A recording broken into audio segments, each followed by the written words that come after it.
49 అంటే సంతానం, 49 అంటే సంతోషం. Hi, welcome to I dream. అది ప్రఖ్యాతిగాంచిన రాధాకృష్ణుల ఆలయం. నిత్యం వందలాది మంది అక్కడికి వచ్చి స్వామివార్లను దర్శించుకుంటూ ఉంటారు.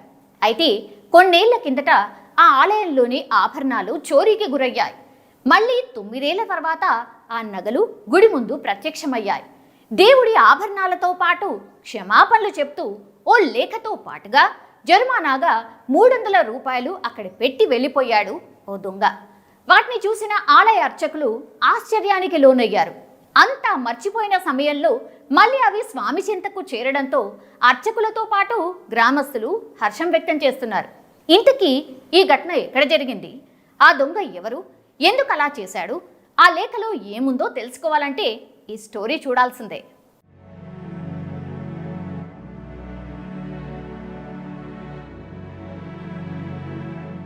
అది ఒడిశా భువనేశ్వర్లోని గోపీనాథ్పూర్లో ఉన్న రాధాకృష్ణ ఆలయం. రోజు మాదిరి ఉదయం పూజలు చేసేందుకు ఆలయ పూజారి గుడికి వచ్చాడు.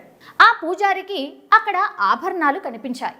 శ్రీకృష్ణుడి ఆభరణాలతో పాటు ఓ సంచి ప్రత్యక్షమైంది. వాటితో పాటు క్షమాపణలు చెప్తూ ఓ లేఖ, నగలు దొంగిలించినందుకు జరిమానాగా 300 రూపాయలు అందులో ఉన్నాయి. వాటిని చూసి ఆ అర్చకుడు షాక్ అయిపోయాడు. అక్కడ దొరికిన లేఖను తీసి చదివాడు.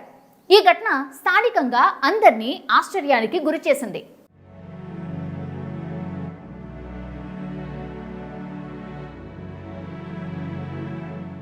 ఇంతకీ ఆ దొంగ లేఖలో ఏం రాశాడో తెలిస్తే విస్తుపోతారు.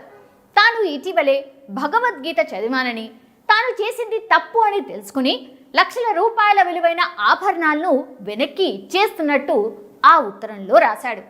2014లో యజ్ఞశాలలో ఆభరణాల్ని చోరీ చేసినప్పటి నుంచి తనకు పీడకలలు వస్తున్నాయని చెప్తున్నాడు.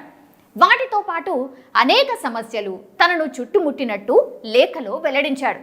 భగవద్గీతను చదవడం వల్ల తనలో ఊహించని మార్పు వచ్చిందని, అందుకు నిదర్శనమే ఈ ఘటన అని చెప్పుకొచ్చాడు.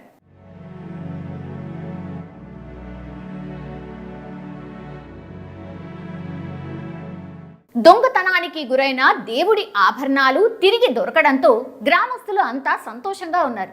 ఆ కృష్ణుడే ఆభరణాలను వెనక్కి తీసుకొచ్చాడని ఆలయ అధికారులు, గ్రామస్తులు నమ్ముతున్నారు. శ్రీకృష్ణుడి కిరీటం, చెవిపోగులు, కంకణాలు, వేణు వంటి ఆభరణాలతో ఉన్న బ్యాగ్ ఆలయ ముఖద్వారం వద్ద దొరికిందని పూజారి దేవేశ్ చంద్ర మహంతి తెలియజేశాడు. దొంగతనం చేసినందుకు అతడు క్షమాపణలు కోరుతూ బ్యాగులో 300 రూపాయల నగదు కూడా ఉంచాడని చెప్పారు. చోరీకి గురైన ఆభరణాలు మళ్లీ ఇలా దొరకడం అద్భుతమని ఆశ్చర్యం కూడా వ్యక్తం చేస్తున్నారు. అయితే 9 ఏళ్ల కిందట ఆభరణాలు దొంగతనానికి గురి కావడంతో స్వామివారికి మళ్లీ కొత్త ఆభరణాలు చేయించారు.